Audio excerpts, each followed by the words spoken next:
me boss ye nya ni ti ho adwuma o ye mia ni ti so da nipa me ni adwuma ye mia ni ti so da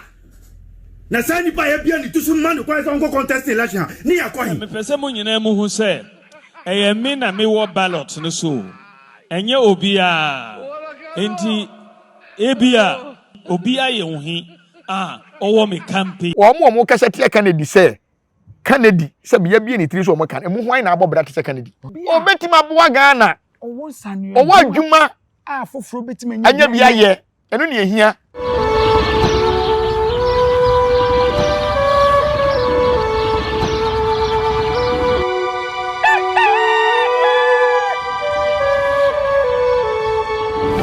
me kasa Nyansapo a no wagye se yesane ne badwemba Nyansapo bi se wagye se yesane ne badwemba me mo akwa baba enne dwumedie yi so Nyansapo de da ye de ensem ntiase ne de bra ensem a ebo adwen so no Nyansapo ba na ye besane mu me mo akwa baba dwumedie so nenne nso ye nana black power we nchen a ye pase ye gye na gyenkyere ene ne nimdie e wo nsem a ate se ewo social media yi so kame ho na yenkoma nana akwaba nana me ma wakwaba mejoso menua nana anupai so hu ye wa ha ensem bebre na ekoso na ye pese ye gye wadwe ntwere wo biem nana ensem ko fa no we nana ensem ne de tesi ade chi ne ante asem foforo nana ye na ensem ne bi nso ya na ye ba wo nchen ebe penim die wo because nsem no ya na emu edu na nene masema me de ba ye nyina ye se ye mampani ba abonten be ka se wo ya akra na otwe fon si uso na odididi atemu a obema aban abechew nti ehunsen kra na nse di abra se kakra ne ncha kra se di na nanya kra bi mu aye mpanimfo ene ti social media so a omu twabo omu mu kansema kese nana asema obusa menua ndase ne kwanya odi ama me asema yakwaye besempa ne konyira haban yo yetase ne Nyansafo anade onim me asema a papa Mahama abeka ase akola bi didi panyina atemu a ye beche no eyese wo kasa aba fa babi ne nya adwen okay ope omo a omo hyase edidi atem ewo politics mu a ndc na hyase okay obi be kasa ebia me MPP ni me de menya MPP ni ne mdo bebo o man ne hia me yo menya MPP menya ndc ni asemo a ye wurasi edu nkatia e ka ne mere bi eya me ya besine papa na ka asem bi se nipa kana maya no ye dede ewo NDC party no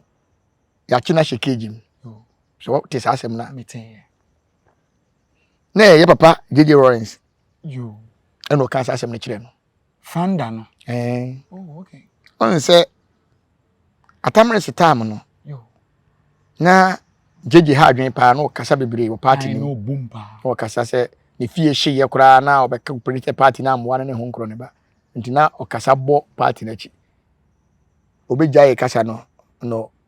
sa asem no e ba abontin time MPP wo ho yete se Ewrade kum Mahama kum ekufu adoman Ewrade kum ekufu adoman o se wo man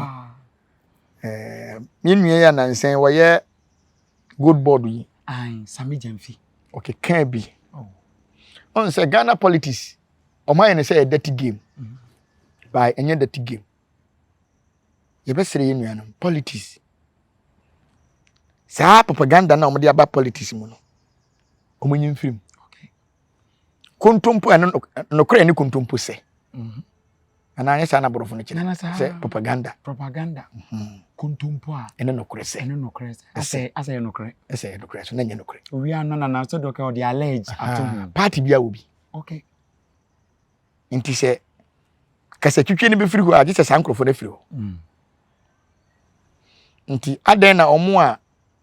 emran timi ma wo mo kwan mo ka bibi kire aban ehye mra ma wo mo no omo njina so mfo mo nkokọ court na sa propaganda na wo mo mo nyimfiri ase oman ba a wo ye president ana party bi a wo se Ghana yemfa Ghana mawo wo se nya kokodro sa aka kire ye se ye wo obi a wotimi twa ntora no kore se e wo party nim ono so ne ka kire yen na yato aba mamu a na oman na ekosei na chese Ghana yenye se cause kontompo ene no kore se menye so se abrofo kurom sa na mani bi wo ho ebi ni ho kontompo ene no kore se ese de mba ka kire Ghana nyina na ye ntoro na mutwa kire ya na nti se wo kasa asem we kire me badwen ba no me hu ne se MPP aba wo bi nti MPP ba ya de papa mama na nese na natem didi no enya nkra ne sha ase oh dabi efrim pani unim se yeah Ghana MPP omusua NDC okay MPP party de se kofo na timi de MPP party bae okay ya papa ya opre party no wo MPP oh wa wukura ofiri wana kofo bae adubu ahen ya papa adubu ahen try amfa ena odi free nipa wotimi gi seat no ema MPP eye kofo ya papa kofo ofiri wo ena atamres bae yeah atamres su free wo na ekufu ado eso bae ya Mahama asa bae sa Mahama do ni atamres 8 years no mutwae ena okoye a wasa bae nti upe akonwa no kura no MPP atena so 2 terms pe that's kofo ne yura nanado kwa na atena so jeje tena akonwa no so satan na yeso jaban ene se kebmami nka bi ni bae watena so for 21 years enti bibia no NDC mu na Ghana for nimu se o minor sink ya NDC oh okay se o minor pega NDC because muna modi bebre muna mo sha ase efri bushi ya mo pen so kwa me nkroma mo pen so a o mo bedidi ko ye eno a e ba JJ Lawrence time ba no de NDC na wo mu a nti se mo wa de papa bi wa mo de mayen a NDC MPP kura ntimi ne mo challenge o ja no kre penyimfo se aboa bi apeso odore saade a osunya preko nti se MPP fo osunya mo a mo sa papa mo twa na NDC fo MPP fo di so nti na we se na ban aba o chi we gum we se na ban aba o chi we gum no eno no efiri okay na se no sa atendide no ene kasa twitwi no asane anso aba MPP mu nse emla ye beto aba no na omo to se primaries ana mbe she omo nkom se unu abe okay na usa so a onsam ne pram moja na MPP fo ni se media agro se unu abe na wa usa so a onsam be pram moja mpa so ho MPP party na mo power na power ni mu no mantima maintain mu seat eye mo na mu gu mu party no obi mfiri baabi enya abosomsem so tiase be ka kire MPP party ni se baumia ontimi mfa NPP enye president na sasem no da sukremu a da sukremu okay se MPP baumia entimi ndi animu baumia be di animu a omo wo sacrifice bi o so mo dane no ibi ameka asemu na se MPP na hwan ne be di animu ese hono de wo mu ni se MPP party no unim se party na wo Ghana ha ni nyina no NDC MPP NDC for omo yi omo vice efri takrade mfantefo side den se we mfantini na baba ye president what make try 4 years na ye hwe atamens 4 years kura obetwa ya yewura Mahama na ye bibia spiritual no omo do mo ye vice on try so be president okay MPP for omo de nodness ye vice okay on try say obeye na we ye sunsun de sunsun omo tenase no omo ye omo wie omo ya amamre eka ho sie asem American oh good nti ye beto abara me ka kire omo se omo de Mahama ba baumia ba ombelusu na emom apart from ono nipa bi omo de bebe bia aba na ye one touch okay aba no one touch hwe ye beto aba no ho nipa na Mahama suro no eye kana Japan no kre no suro nipa ti na Appiah na Mahama gba ne se ba umienya onye campaign obe wini aba no totally it na sa de wini sunsun ade it currently kra no see an ka say still ade ne da da ho pende it is a na nampacho research aba nansen fa MPP primaries in one me read research be me say bi online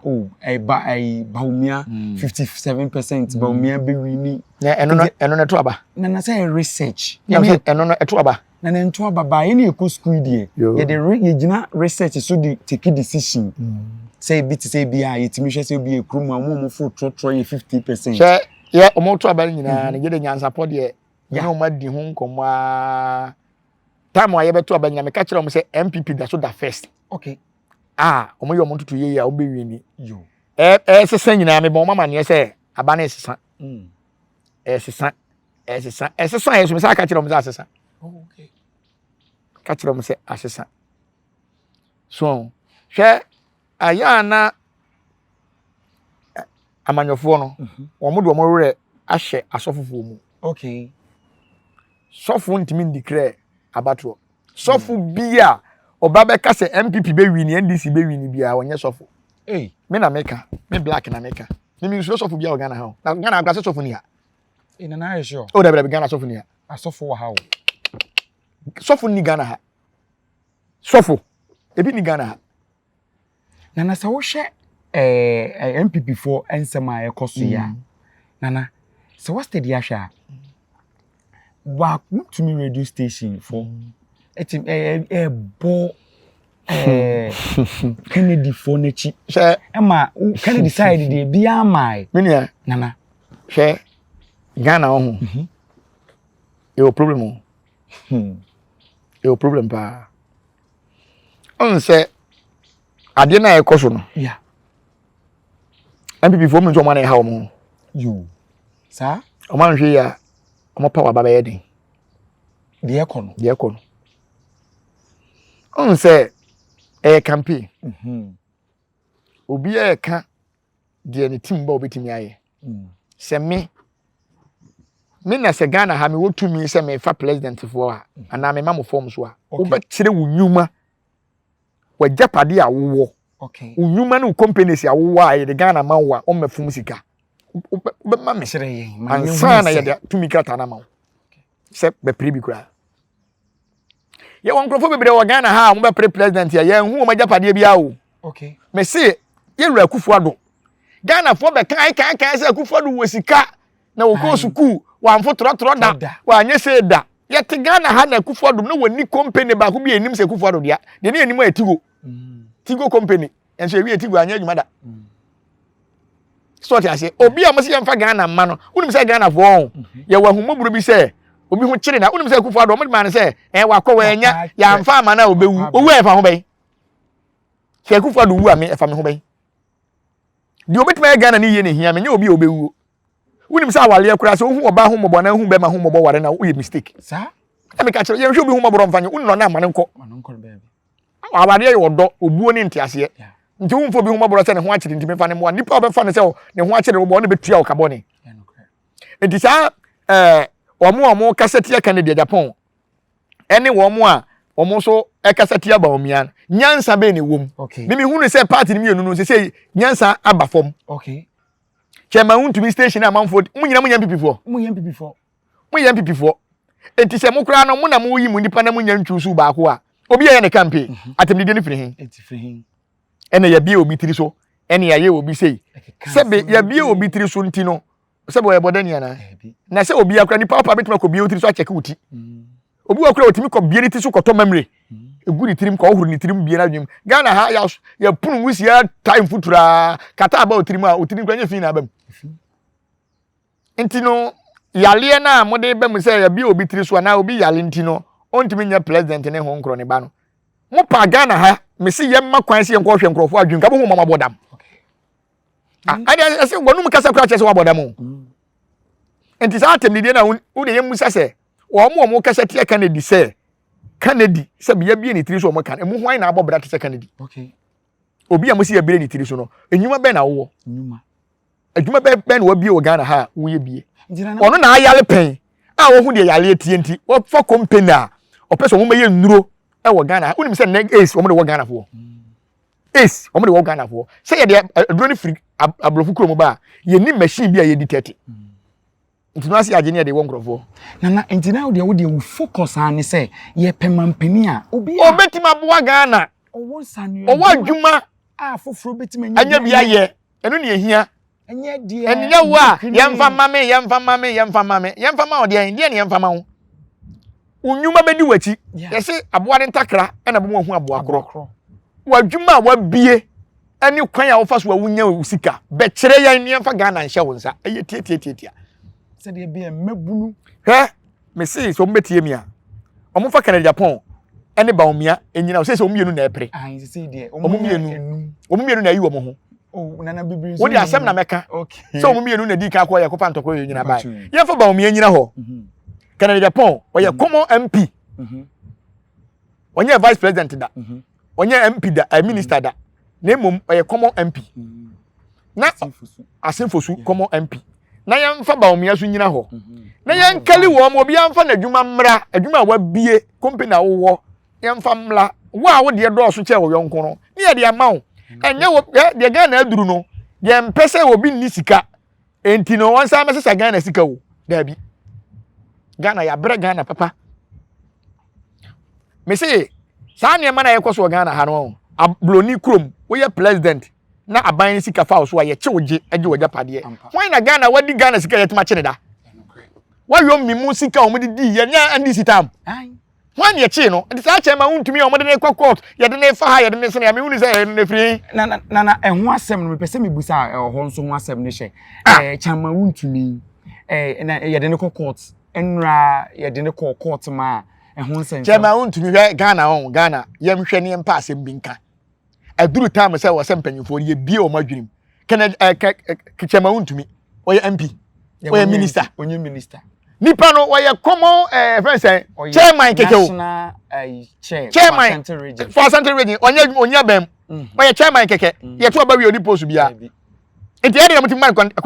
na yi so nko yi kwan na we kwa de omudi chum court an say o ye mining wo illegal mining wo forest mu omo say wo twanua omo say hwe Ghana wo ho aduru time say etimi kanokre e kire obi me ade a metimi de abo chema untumi kwa adu ni say ne bra wo bere nyina ade ba ko pe na ekoatia no ono na abo kwan ato ne ho so na amanfo ye ne saa okay odi wo sefata se de wo fam okay ase obi a wo ye chairman national chairman for MPP for Asante region na wa betna TV station ayi gold agu ti wanim san kwasiasa because of what buying e wo so san kwasiasa it is ni suban ni ye bia oyeye na akofa sa anya ma we nyina ba na wo be kire gold se wo gold a gold no nya no hen unya no hen wo gold a ye onu fie o sa de no kro ye wo bokwan ma kronfo o enti no betena ase obi a Ghana ehwe oso asuan na wo si wo gold oyi gold bar na e kire sei Nyankopon kra se to ano na leka metu omi wo ska obi anim ehia mi obi anim enti se wo si wo gold na so waban afiri so de a ene aban no so bagi gold ni bi na enti ade no mo demand discount fa mo so e be ma mo demand discount ya so gold na wo court no ka mo gine no I think say iska ni mo du almost 15 billion ontua eti de meti ye no ran chese wontimi ntua ai ene obedem on dem na gold no way se ni na on say nye wa ban na wo so o so say Ghana nya odia wo Ghana nya odia te me say NDC kura so wantima ba your friend say chema wontumi antumu a ka me mesere wo mo pa na se na wo mu ma ntimi anfa na de ntia me kasa ne say ase vice friend say onye vice mpo onye MP mpo o ye chairman o court lawyers 70 lawyer 70 Mako 70 na wuti obi aka say obi a be kire enti 70 no ekosi say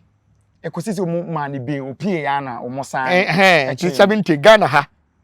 enti mimi nya ase ba me court lawyer me nukure ba me na wuni sika betra fa lawyer 70 on tu sika ne akokono wakofo obi re ye busa wa wo se ebu atopa akokono ya boss suspect wakofo obi re ye frɛ na wo bebu ase ebu atopa je ohene wadi na nampacho afuto be na ade ma sa politicians ni the MPP fo asha say me de metimi aka kire NDC ni say emere ye ni nkaso NDC for there NDC for there okay emere ye ni nkaso okay esa na omu twa no omu ntwa ne kwem yo esa na omu twa no eye se omu se chema untumi aye illegal mining eye emera ni di sei party a ne nkrofo dɔɔso ɛwɔ parliament ɛyɛ NDC nti enyambia galamsey na to atwa na eto ntwae nti hemfo na ɛyɛ omo dom nam kwan papa kwan bɛ no mo nam so omo yɛ because say parliament onipa 100 a NDC fo omo 60 omo dɔɔso pa MPP fo omo 40 nti hemfo na ɛyɛ galamsey no na nan yɛ hemfo a ana say ne de wa ban wo so wa na wo supervise hwɛ Ghana hemfo mo nsɔre okay Ghana hemfo omo nsɔre okay ohini bi te sɛ ohini bɛ kwenda sɛ o magalamsey mana sa sisi asɔkɔre mampɔn na mampɔn hene omumi ni nya sɛ asɔkɔre mampɔn mampɔn hene ɔkɔ na me fa me kwan ɛno kura wɔkɔ no galamsey ntimi nkunu hostel wɔse wo de aban so ama concession abra ne kurom betu okay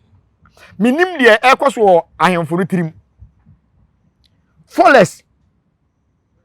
enya aban dia wo Forest enya aban dia aban wo ye hwesuni wo ye hwesuni keke Forest ne nya wo dia enti ade na Ghana Japade ye se hwesuna do pekoton okay yeti ha na obi firi nkran na obese na kwa abofo Forest ne ye de concession amane so nkotwa mu nua na say it's national say omo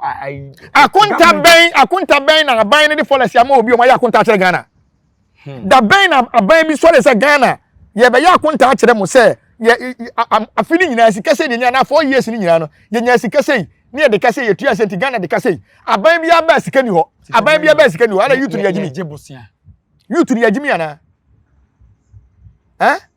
so mutimi chichi wo mo de kase dia o mo nkire se chema untumi e bia o jisika sei e wa aban mu koya de wa anye nti wo fa sika na mayen no munya concert no mu yinkire ye na me kase se esao wayomi ye ntimi anye no chema untumi so mo fa so wa jisika bia on de so wa se ade man no oye enti ye se say no fine wa ye ana wo ye ene ye je court na be kire o na court ye galamsey mintinya bia se court ye galamsey ana de bi court ye galamsey nti kwadu be no mo de bo no court ni kire se nkrata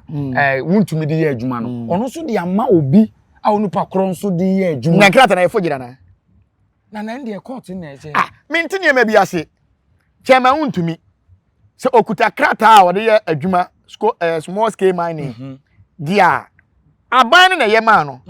enti se ombe so mbe kire se MPP 8 years ombe twa ye no ade bi MPP ye bia no enye ntombe ne foforo ana edie mu se time aye beto abai kura no se graders ene dozers a MPP ekra de ba ye no enye bia ndi se ba mu nyusu ana omu bia isu school dan MPP shase ye eye no enti ombebubu agu ana no man die na ekoi die na man na ekọ ajafade bebere aka wuram se aban bi ba na aban na ye mfomso a wo de wo se wonya mfomso de a de mu adi no eninko de aka ne mo ho ban anyam bia no wo se chema untumi na mo twe na bo so because of galamsey ni nti galamsey ne da so koso info na eye eti gold board no mo te ye no omo di gold no omo di free mining friends mansefo ho ana omo di free galamsey fo ho ana obusa asemo so mbe kire yen gold board no mo te ye no enya MPP tam na ba ye aba NDC tam okay mo so se galamsey no ntimu tu ase eti gold board na amate no magi gold na free mansefo ho ana hefo ho a na kakra minim say omoje kakra free for na on say your legal minors legal minors ni dey minors na mbi omu ya mum enti ade na illegal dey akwaji sky dey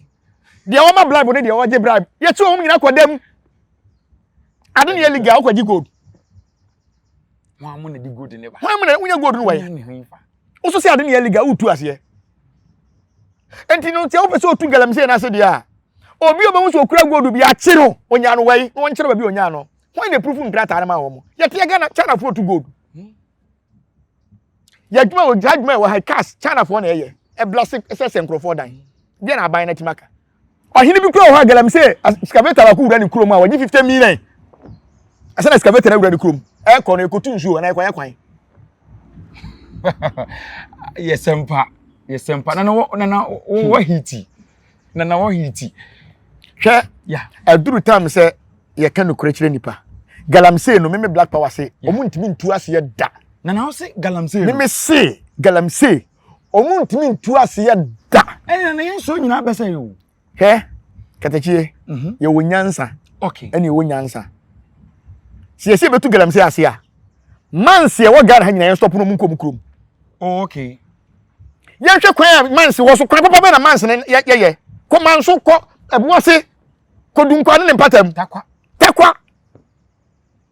ko hwe kwan papa ye nam so ablofo sisa gold no mo de ko na say manse so e diska kakra bre on man o sika bai gold manse wo be ko na 10% wo be ko na 10% me ka kira aban ne say katachie gold board na matino die betima aboa mo ne say mans mon stop abrofo no muto gold no na mo Ghana fo na nkasa nya omu gold na mo fa nhyehyeye mmra se individual no mo fira brochire ba no o mo to ne 100 million aban try say o to ne 105 million and 110 million na 120 million se de be ya individual no mo ya o mo di gold ne be brew na aban ne ba wo hianti to man be a 1 pound e be 200 million sometimes so to 120 million when 80 million wo ho it na nice yemfa regulation ni hyehyeye bi nyansa ne yemfa nko ho na galamsey die entimi ntwam hwe Ghana ha galamsey ekuta 70% e wo Ghana ha mi na me ka kire wo na asem wo nyansapo so nko na abeti no me se galamsey ekuta 70% e wo Ghana ha entimi njai me se titiri bi a wanya sika bia nu a wanya galamsey wanya sika uni ma titiri o me ya mine bitimi ko site ko hie obi na yesi the site ni a wow ebi so wa ban ayin fukura ye ministers ye MPC ye dey say na okay MPP ba enye NDC information o mo hye no MPP ba enye NDC NDC abai enye MPP information ye be hye no NDC ni be na be hye no machine atamle se time o mo hye chema untu excavators makoma ko 50 okay atamle's time time no o mo hye excavator makoma ko 50 na ye che u probi o de galamsey ba fair Asante region first ye chema untumi oh okay chema untumi na de China for ba Asante region first so betu gala because of MPP otuma MPP sab na ban okay na ban ampa so ta se gala na sha se MPP aben apre so galamsey sha se na nyene wo enye ne galamsey sha se enye ne ba wo pe e be je ntra ha pa no okay e ya atamle sitam okay e na be je ntra ha atamle sitam no mu no mo sha se o mo de China for ne ba okay na sama China for ne ba ye no na sika wo manim enti no wo de ne kwa asase ho na asase ne ye 1 acre o se money small okay it's a land ni so enti o pe 10 acres 15 acres 20 acres 30 acres 50 acres and na China for di omunyeska so ti ase enti o mu di 50 acres akese ne wie ye no e na afi o masa ba o machi esa eba ebe di small money small no se okotwe sample na se sample no obehu no se o check na se gold no nya for sample no enye 10 blaze ana 1 pound money small na me pe so obua me osase me ho atem didie bebre no a ekoso empenifo ye nkre se ndis nso na wo bibi ka kwa kan go so mu so me nua me NDC MPP se nkwala bi didi o matem a enye me ya enye me ya se nkwala bi didi NDC ni MPP for atme enye o ya adenti politics any bible Oh, okay. Nipa na kreti. Ti mfa so ama so obedi watem. Ahemfo na wo Bible. Oh, yeah. Ti so kasete ya ohina no hwe yie. Yeah. Eni ti na meka kire first meka kire se sofo bi ani Ghana ha. Because sofo na akwa MPP NDC a onye sofo. NDC ne baba brum da bai. Odo wadwene na eka ana nyame na aka kire wo. Nyankopon nye politics. Nti ede na beka kire se so wo hu se sei. Nyankopon kura bobo boxing. Chacha nyina Nyankopon bra. Nti ene na sofo wo kwetwa man bet. Eti na ese nana atendidie bebree a ekoso yi. Se oman no ahemfo no mo yedi o mateman na emeya. Okay. De nti edidi ahemfo atema ya meya ne se. Yenye tuo bi ama ohene bia. Good. Tax bi enu ekọ ohene ho. Debi. Eti ohene de odidi na temo a. Na ese wahano. Wahano. Cause onye ahoden a obetimi de aye. Na emu mamanyofo ne netimi ye. Okay. First no na ahemfo na wuro omukuro. Okay. Ena mo se yemfa mamo. Okay. Wo betimi aye. Okay. Ena mo ye. Enti mo na yetua tax mamo. Mo na yegigi sika bi ade mamo nti so wantimi anya yenya odai. Enti wanyi odwuma ya yedi watema ya hame. Okay. Cause wo de offer atim di. Ahemfo no de. Ahemfo. Enye wo mo na yegigi unim se nne se obi wukura na ye kwa akopɛ ne kurabra na ye de nsa ohene ko ohene wo no ohene akokyira asase am ya siefunu no ene de sisa assembly o mo na kyerɛ ba bi siefunu yes ohene na ne yi o masi nche na nampacho we de madaje ne mebre ni se bebre wo apesa o ka kyerɛ but mebusa se efutu be na be MPP for any MPP for you say me de MPP e de atem bebre ko so no obeka de na se omu opposition so mbetie mi a okay sebe omuntu omu support senefo okay atimdidie we ye Kene Japan fan we ye Baumia fan Baumia fans we ye Alenkash fan we ye say fan he na Baumia say on there mu koto aba na ono nanim ne wo so enye na titaafo na edidi atem na onyaka okay so ti ase kotrese de wo to bo ne ho nyina hini se wa otincha so ne okay nti betima affect e kaba wo Baumia na betoli mumu do odi wachi bia no betoli mumu okay nti tutu aso no ko Baumia ho nti yemusa se omo a omugigina emu a omoyeye niema bi e kasa ti aye no emre Baumia woteto ya woni hu hantwe no why na ewu wa e wo na ewu ampa me ni akola nam na akola kasa ti apanyina metere la akola say because confirm we no ko akorokoro nka bi ampa ye nyina MPP for ade na akoka se mbi atia ye besere wo moyere mu enso o ma no twen hwe Kevin Taylor yeah na me pena sempa yo na sema na me pene se o ye Ghana ni ba bibi nko ya o se fata so woka ba odidi ba o mi ayira tem am pena sem da satem didi na odidi ba o mi ayire no am pena sem da me betu ba o mi ayire fo ka kire ne se ne bag ya ne kura no handbag ya ne kura na Mahama ayire ewo bi okay ne bo odin pa yo on sem fata so bekuta sa bag no abrani kunu ejina okono okay se opo ba bi asua na onkonko sua JJ Lawrence ne yere adima akonadu omu yi oda so ti ase ma me ne kan nipa bo mu ama NDC transport 21 years Taylor for mo sua adima bebre no JJ Lawrence yere ne to machine mo wow eton to mama wo mo wow e dwemfo ma wow na o ma bi sika kokwan so wow eye bibia ne bag akese ma me ne hu ne bag ya na duru 10 million kura ne da obre ne ho ase ya mama me ne hunu ka se be ma mate wani di anya totwe nana me ne mahwefo be ebeda wase na ya se jodian pon se onkoso nshaw ye be peda ne asa ba na wodi nimdie nu emu bre e de amayen ohwefo ahwohwe me aha ye Nyansapo TV eni Nyansapo kasamfoni so eni ene nana ene hyiaye no otu yemfo emaye nimdie bebre ye da wase so unya abre na unya adaje e de share ye ne share like ne subscribe me di dwumadi ho chiame edi am megiso aye osei kwame ye da mo ase adenti ne ebube ne brebe nse si ebube ebe ye de den kura preko enim sebe odwampopo bi esi kro ni mu awase wadoresa tanyini wantena fie ema aseduamfo blani pie frimantam behin se pin enye nkwande wa na ye sotro no wa ansa na odi asebe fita na no makode ebrensi am wa wotua ne nsem mojabumo ni hu duanani wie klaman wo ye sofo kra wo nye ye bi tontonte ye no nsa na ye fa Nyansapo abone ntakra na ma na ye kese na ntakra abone die fanyinam kwatere kwa mada woro ma ntoma ye fe ni din de sei ni din de Obama akola wa no so na se otiri mu osuma ense bratam the family hon hia na America sa sebe ka ya twa ni mu nyame nai ebu afa so enye de ya twa ni mu twa nyame